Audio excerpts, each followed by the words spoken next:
حالیہ پاکستان کی جنگ میں ان کو دنیا میں کہیں ساتھ نہیں ملا، وہ تو پرانے شوق سے نہیں نکل پا رہے تھے. ایران نے بھی ان کو جو ہے وہ اسپیس دینا بند کر دی ہے. امریکہ کے پاکستان کے ساتھ تعلقات بحال ہوئے ہیں.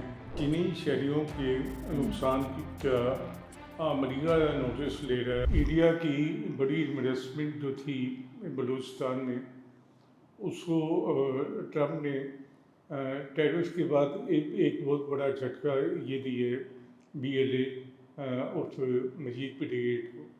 اور آپ دیکھیں کہ انڈیا کے جو دانشور ہیں اور ان کے تجزیہ کار ہیں، ان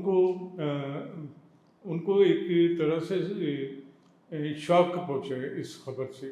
ابھی تو وہ پرانے شوق سے نہیں نکل سکے. بنگلہ دیش میں ان کی انویسٹمنٹ ساری ضائع ہوگی 50 سال کی.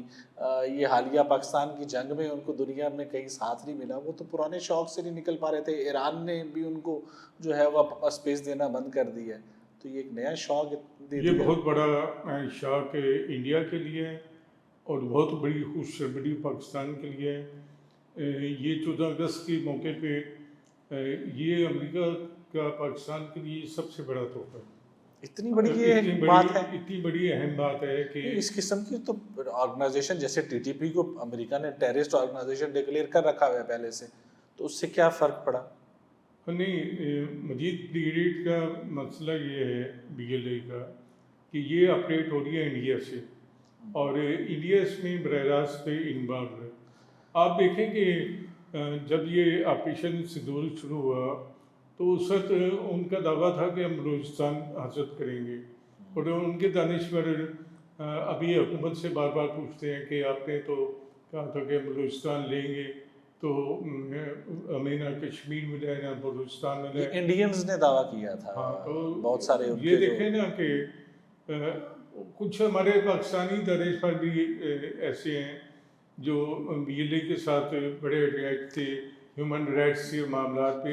مطلب ہم دیکھتے تھے کہ یہ جو مطلب طالبان کے ساتھ ایسوسیٹ جو گروپ تھے دہشت گردی پہ، اس میں تو امریکہ جو ہے بڑا کھل کے سپورٹ کرتا تھا پبلکلی. ان کو ٹیررسٹ آرگنائزیشن ڈکلیئر کرتا رہا ماضی میں بہت سارے گروپس کو، جیسے منگل باغ ہو گیا، لشکر یا TTP. یہ جو بلوچ سیپریسٹ یا بلوچ جو شدت پسند گروپ ہیں، اس کے اوپر کچھ نرمی تھی امریکہ کی طرف سے. اس کی کیا وجہ تھی اور اب یہ پالیسی میں تبدیلی کیوں آئی امریکہ کی؟ ایک تو امریکہ کے پاکستان کے ساتھ تعلقات بحال ہوئے ہیں، اور بحال نہ صرف ہوئے ہیں بلکہ بڑی حد تک گرم جوشی میں پائی جاتی ہے.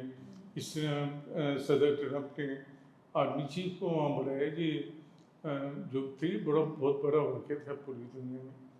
ابھی ہم نے دیکھا ہے کہ آرمی چیف سینٹرل کمانڈ کے سربراہ کی ہائی کمانڈ کی تبدیلی کی تقریب میں گئے تھے.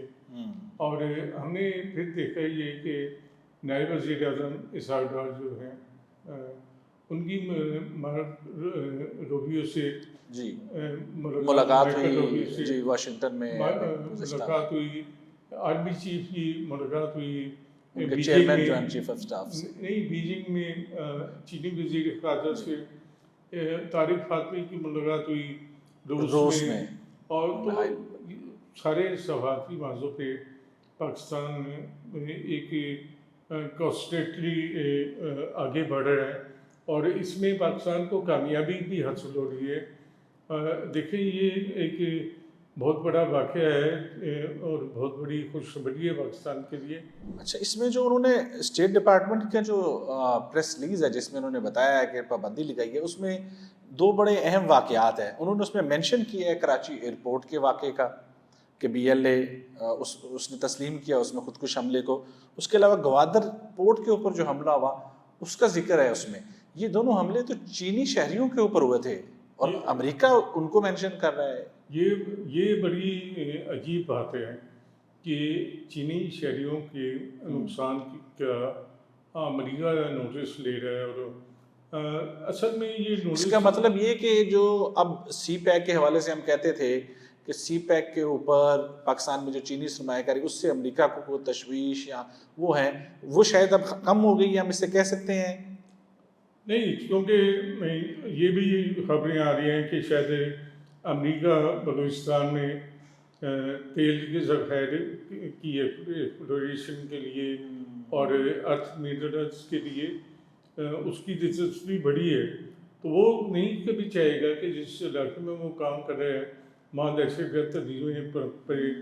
اور ایک بات تو ظاہر ہے کہ جب سے انڈیا اور امریکہ کے تعلقات میں سرمہری آئی ہے تو یہ BLA بھی امریکہ کو نظر آ گئی ہے۔